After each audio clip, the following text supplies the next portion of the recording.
Stuart, a few weeks off, just start with a squad update injury-wise. How are you looking? Yeah, we're not too bad. We're managing to get a couple of players back on the pitch. We had knocks and niggles to guys like Riku Danzaki, Jack Aitchison.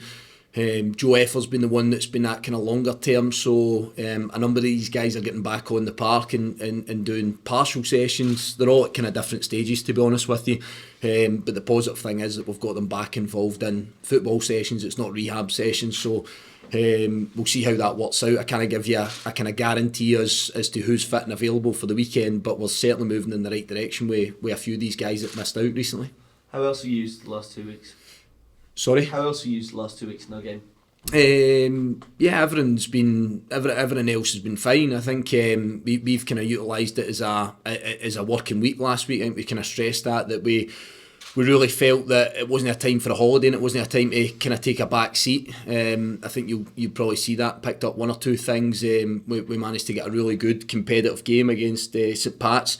They come over from Ireland and it was great, really good experience. I would have liked one or two other kind of first team players to been involved in that, but they weren't quite right just to take part in the game. But the flip side is that you get, I think maybe we started the game with 2 or 3 16-year-olds and a 17-year-old, which was terrific for us. It was really, really good. Great experience for these guys, and like I say, it was a competitive game. It wasn't just a kind of walk-through friendly that you see sometimes in pre-season. And from that point of view, we felt we hit all the markers last week that we wanted to in that working week, and it can be a difficult week. I think we had 5 or 6 guys away in international duty, which can disrupt the rhythm, but in general, we have everybody back in the building today. I think the last one to come back in was Liam Kelly, and that sort of completes the loop for us, and it makes it an opportunity for us to really focus and zone in on Hibs at the weekend.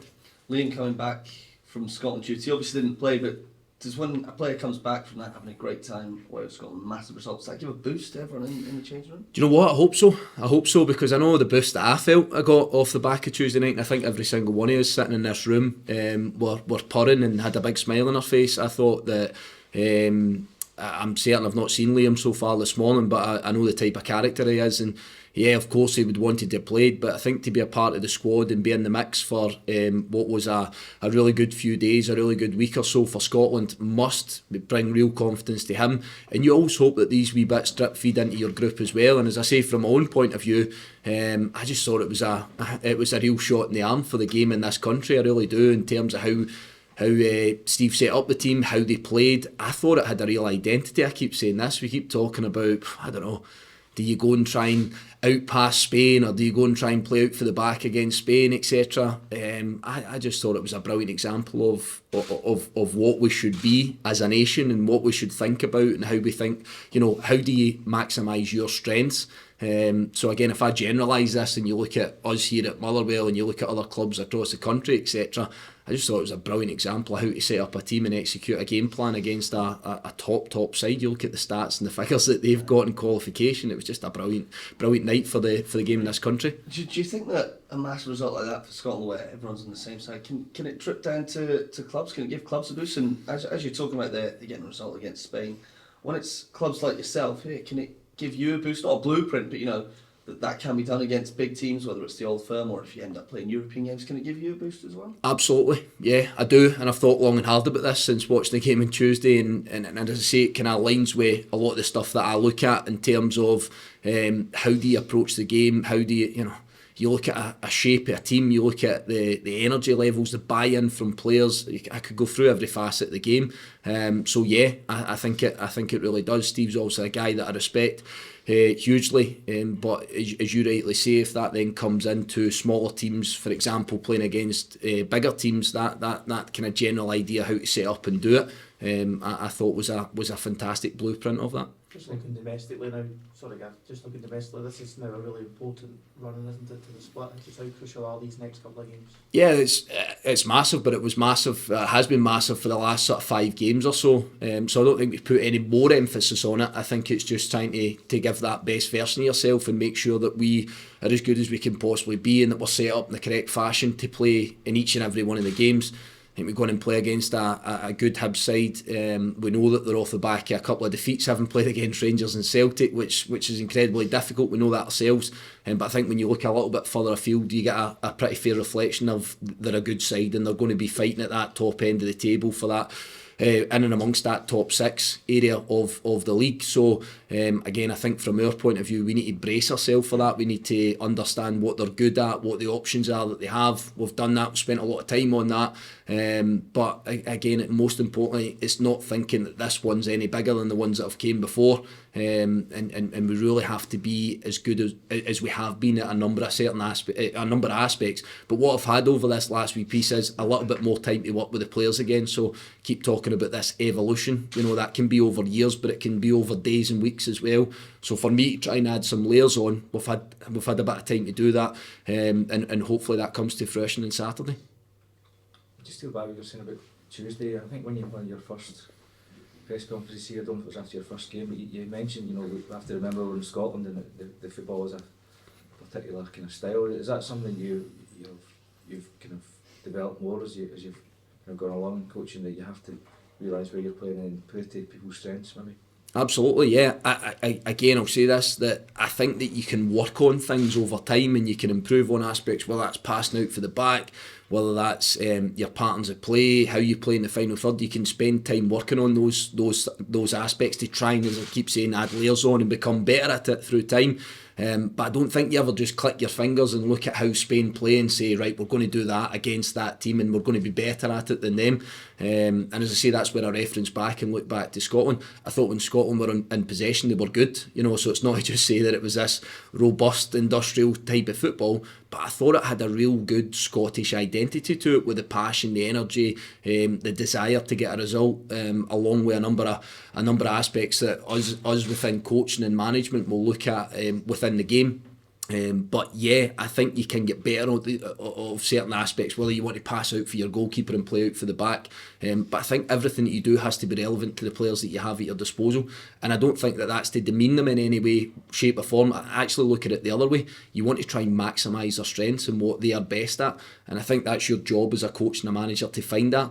But also where it can become cloudy is that you have to zone in again on the opponent you're playing against and how effective that will be within it, all the while trying not to complicate it as well. You look at so many aspects, but you want to make it as crystal clear for the players as you possibly can. And if I go back to Scotland, every single player on that pitch looked as if they knew what their role was and their task, and even the substitutes coming on, they looked as if they knew what their job was and probably who they would be replacing in the game if that stage came. And again, I think probably if you look at it from Scotland as a process, from finishing the game against Cyprus to the work they'll have done in the pitch, a video room, team meetings, etc., to executing it on the park, I think it's a brilliant example for us all. Just going back to your, obviously, I know you probably would like to have the momentum after your start, but some players maybe benefit from this kind of 2 weeks off, maybe like someone like Kevin Van Veen, who's kind of carried a lot of load in the last whole season basically as well. Yeah, I don't think that's where we are in the season, to be honest with you. I don't think that's where we are, and I think it was really important for me to stress it to the players and everybody else that last week was a working week for us. It's not holiday time. I always found that this was the bit where games come thick and fast. The games really mean something. There's no free hit at any game. There's no game that you expect to win or anything like that. So I think the mindset that I need to create and I need to drive here is that we're working now, and we have 9 games to go between now and the end of the season. We do want to take them one at a time, which is a whole kind of cliche, but this is time to get our head down and go to work and really make sure that we can maximise our points tally. And as I say, if we start to think about days off or weeks off or that type of thing, I think that's the mindset it creates. I think you start to go into holiday mode and think we're almost there at the end of the season.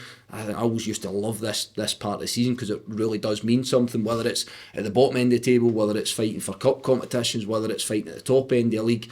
And I just think that you get into this cycle, this mindset of everything I do on the pitch in training sessions, everything I do on the pitch in games really means something, and you have to keep churning that out. And as I say, hopefully if I can create that here, that can breed a bit of success over the next month or so. Just come back to the friendly against the Pats. Did the 16, 17-year-old boys give you something to think about with their performances? I think it was just more important that we tried to shape them up to deal with that type of game and deal with that level of opponent and the physicality of the game. I think the physicality was possibly one of the biggest things as well, because we've got some talented kids here, but again, that crossover between being talented and being able to play and compete against senior pros, how do you get that? You can only play in games to try and find out. You can only join in first team sessions to start to expose yourself to those situations. So no, I'm perfectly aware that we've got some talented kids here, but it's how the crossover between being an under 18s player and a first team player is quite significant. But I think, again, all you can do is put those markers in front of players, and each time they face it, how do they equip themselves? So it gave me a little bit of food for thought as in where they are in their development. But I think it's fair to say that you're not going to see any of these guys starting on Saturday, but I think they're 190 minutes further ahead than where they were.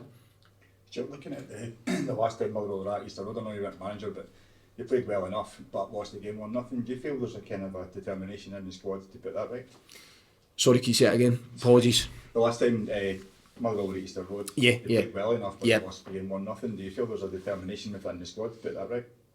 Again, I've kind of spoke about this in the past. I don't really think you look too much about previous games against opposition. I think our group's completely different. It's a different manager. They've got a number of players that are different from that game.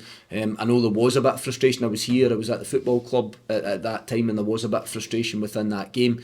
But I think if we look at how Hibs will set up, I think that Hibs are in a far better place than they were at that stage, and I don't think I'm being unfair in saying that. I just think that they potentially are playing better. I think they're full of confidence. I think that the manager's obviously a number of months further into his tenure as the Hibs manager. So I think there's a number of aspects that you look at which make it completely different. The one thing I always know from having went there, it's an exceptionally difficult place to go. It's a big football club in this country, and again, we'll say it, Hibs will be favourites to beat us on Saturday, but that doesn't mean to say that we can't go and upset the odds and make it really difficult for them. But I see it being a completely different game. I think we're playing completely different as a team as well, so how that now shapes up against what Hibs are doing, it'll be interesting to see. A win would be a massive booster, wouldn't it? Give you a really good kind of springboard to go up the table. Yeah, any points that you get at this stage of the season are massive, especially when you're on the road and you're away from home. Again, you keep looking at, can we win our home games? Can we be really competitive at home? Can you find a formula on the road? But again, the nature of the league, I keep repeating myself, is that going away from home and playing against a team like Hibs, you're second favourite. So how we approach that and hopefully how we embrace it and enjoy that tag is another thing. But now we look forward to the game, and it's going to an excellent stadium against a good team, and I think you learn a wee bit more about ourselves within that. I think the last time we spoke to you, Stuart, VAR was just obviously kicking off the last week before the international break. Did you or the club seek any clarity during the international window about the last week of the VAR controversies that happened and any discussions that followed? I did, yes. I had a conversation, but I never had a conversation about all the other games and all the other teams. It was specifically about a couple of things I wanted clarity from. So I keep saying this, consistency of message. So when I'd done my post-match, I said that I would stand corrected if I felt if I was wrong or whatever. I thought I was very respectful, and I thought the staff were very respectful here at the football club too. VAR and bits of confusion and maybe not quite understanding why certain decisions came about. So probably I say in-house I seek that clarity. I've had a good conversation with Crawford Allen. He's made me aware of a couple of things which I accept. Obviously I still have one or two question marks, just purely from my opinion and being a person involved in football that obviously has an opinion, but that was a pretty amicable conversation. But it was only about Motherwell. It wasn't about any other decisions or any other players or teams or anything like that, because again, I'm not a pundit. I'm not anymore. I'm not a guy that's within the media anymore, so it's not my job to go and start commenting on everybody else. But I'm fairly happy with the outcome of that conversation. There's a bit of scepticism about the offside lines. Was that something that was ironed out at all? Yeah, again, just my understanding of it, if we go specific to the incident you're talking about, is if those lines are touching, then the advantage goes to the attacker. So I'm pretty clear on that now. If that's how that's going to be, I would expect that if we go to Easter Road on Saturday and the lines are touching that are drawn on the screen, if our attacker is the one that's in front of the defender. Now again, this is where I go back to being really old school. I just think if in any way the attacker's ahead of the defender, whether it's a millimetre, an inch or whatever it is, then he's ahead, which makes him offside. But I've been told in no uncertain terms that if these lines are touching and the attacker's ahead, then the advantage goes to the attacker. So if that falls on Saturday and it's one of our forward guys, then I fully expect us to be given the advantage in that situation. I mean, that's a bit of a revelation maybe to a lot of people, even the ones who maybe had a briefing at VAR as well, that they still get the advantage. It seemed to be, when you watch even the World Cup and VAR in previous years, that it was very, very, very, very precise as to offsides. And maybe that's where my mind was, post match, and this is where I say I stand corrected again. I can only take the word of the powers that be, and I have got respect for these guys, and I was told on no uncertain terms, if the lines are touching, the attacking player gains the advantage. So that's what I'll now work off of from that. I did question that decision, as you guys probably know, post match, and it's where I stick my hands up and say, well, by all accounts, then Fashion Sakala should be waved onside and the goal should count. But I now think then, and the flip side of that, that's how it needs to be moving forward, because that's what we've been told. Just final quick one, John Obika, how's he been missing? Yeah, John's had a problem with his hamstring. He actually felt it. I think it's a mark of the man. He felt it in the first 5 minutes against Ross County up in Dingwall.